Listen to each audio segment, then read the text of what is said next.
people, especially in a museum, take light for granted.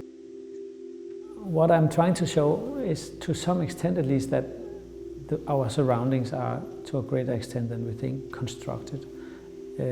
Constructed doesn't mean that they're not real, but let's say reality is constructed.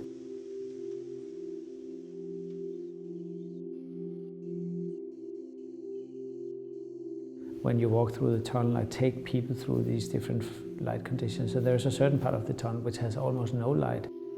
So I would say the blind passenger is an orientation piece.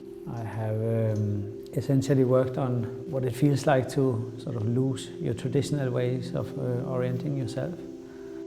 In a space with so much fog, the distance between two people becomes sort of micro-defined, because you can't see people which are more than 1.5 meters away. But obviously you also know that the stranger has the same situation, so there's not that kind of surprise where the stranger saw me coming and I didn't see the stranger.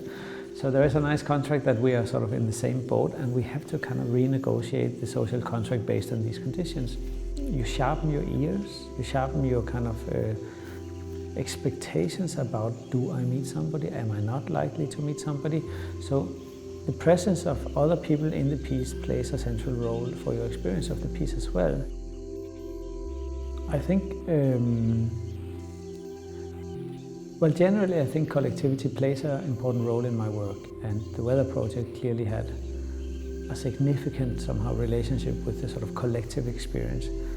I do think though that there was a unique quality related to the fact that you both had a strong sense of collectivity, or clearly the kind of community which came out of that piece had a lot to do with a singular experience, meaning that what defined singularity was totally or closely related to a sense of collectivity. And I find this is a healthy, or it's a great thing if you can somehow combine singularity and collectivity. The different colors in your blind passenger, there is a few different types of white light, some of which are more cold, which is normally you refer to that as daylight. And then I have some which is a bit warmer. And then there is also phases with very little light, which are sort of twilight areas, you could say.